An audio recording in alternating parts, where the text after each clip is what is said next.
और इजराइल के दक्षिणी शहर एलाद के आसमान में ईरान की ओर से दागी गई मिसाइलों को रोकने की देखिए तस्वीर भी इस वक्त आपकी आंखों के सामने है, जो तस्दीक कर रही है कि महायुद्ध का ये दिन और कितना ज्यादा खतरनाक हो चुका है। देखिए इस तस्वीर में कैसे रिहायशी इलाकों से ठीक ऊपर ही ईरान की मिसाइलों को रोकने की कोशिश इजरायली सेना के जरिए की जा रही है। इंटरसेप्शन के दौरान आसमान में सफेद धुआं और ये विस्फोट भी आपको नजर आ रहा होगा।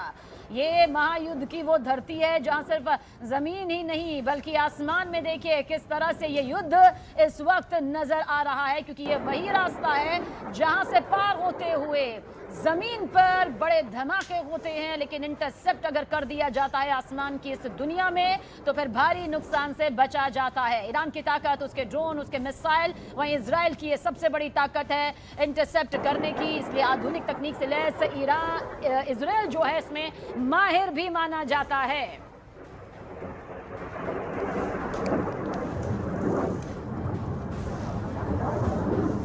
और देखिए इस जंग में ईरान ने पहली बार सेजिल बैलिस्टिक मिसाइल का इस्तेमाल करने का दावा किया है। ये बहुत बड़ा दावा है। सेजिल मिसाइल ईरानी मीडिया IRIB के मुताबिक ऑपरेशन 2 प्रॉमिस 4 की वेव 54 में इस मिसाइल को लॉन्च किया गया। सेजिल मिसाइल को ईरान की बेहद खास ताकतवर बैलिस्टिक क्षमता वाली मिसाइल के तौर पर देखा जाता है और इसलिए इसका पहली बार इस्तेमाल सिर्फ एक लॉन्च नहीं है बल्कि सीधा स्ट्रैटेजिक एक्सेलेरेशन माना जा रहा है। सेजिल सॉलिड फ्यूल पर चलती है जिसके चलते इसे लॉन्च करने में कम वक्त लगता है और दुश्मन को संभलने का मौका तक यहाँ पर नहीं मिलता है। और ईरान चाहता भी है कि किसी भी कीमत पर उसके विरोधी संभल ही ना पाए और भारी नुकसान वो टारगेट सेट करके पहुंचाता रहे। यही है सेजिल मिसाइल।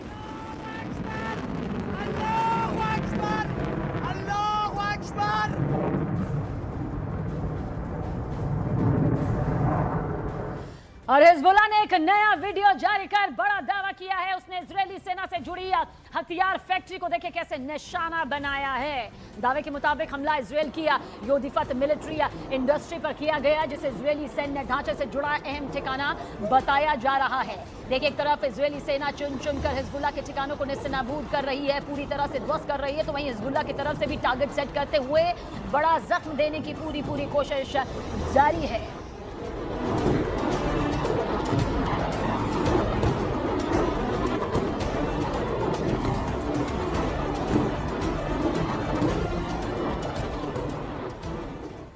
इजरायल ने पश्चिमी ईरान में एक और हाई प्रिसिजन ऑपरेशन का दावा यहां पर किया है। इजरायली सेना ने एक नया वीडियो जारी कर कहा कि उसने UAV लॉन्च सेल को निशाना बनाकर खत्म कर दिया। यह खात्मा किया गया।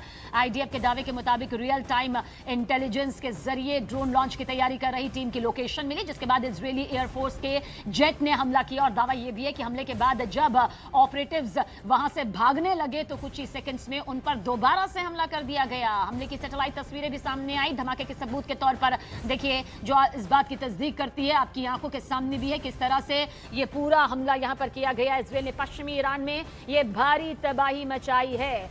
IDF ने इसे लॉन्च यहां पर किया है और इजरायल ने पश्चिमी ईरान में जो तबाही मचाई है उसकी तस्वीर भी इस वक्त आंखों के सामने। और ईरान वॉर के बीच सोशल मीडिया पर एक वीडियो बहुत तेजी से वायरल हो रहा है। वीडियो में कई ईरानी महिलाएं हाथों में राइफल लिए नजर आ रही हैं और दावा यह किया जा रहा है कि अगर इजरायल या अमेरिका जमीन पर हमला करते हैं तो वो भी लड़ाई के लिए तैयार हैं। अब सवाल यह है कि क्या सच में युद्ध के लिए तैयार ये महिला ब्रिगेड है या फिर ये सिर्फ युद्ध के दौर में फैलाया जा रहा कोई प्रोपेगेंडा है।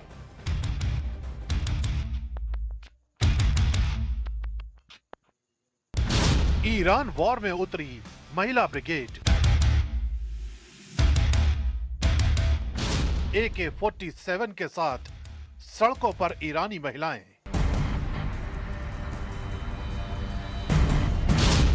जंग के लिए हथियार बंद प्रदर्शन। वॉर जोन में ईरान की महिला मिलिशिया। ये युद्ध ईरान के लिए अब सिर्फ सीमाओं की लड़ाई नहीं रहा बल्कि साख और अस्तित्व की जंग बन चुका है। इसी वजह से तेहरान में राष्ट्रवादी माहौल लगातार तेज होता जा रहा है। सड़कों पर निकलकर लोग युद्ध को लेकर प्रदर्शन कर रहे हैं और इसी बीच हथियारों के साथ ईरानी महिलाओं के वीडियो भी सामने आए हैं। इनमें कई महिलाएं राइफल थामे ये दावा करती दिख रही हैं कि अगर दुश्मन ने जमीन पर हमला किया तो वे भी मोर्चा संभालने के लिए तैयार हैं। इन रैलियों में अक्सर बासिज और आईआरजेसी से जुड़ी महिला इकाइयों की मौजूदगी देखी जाती है। इनका मकसद सिर्फ प्रदर्शन नहीं, बल्कि यह संदेश देना है कि युद्ध के इस दौर में ईरान का समाज एकजुट होकर खड़ा है।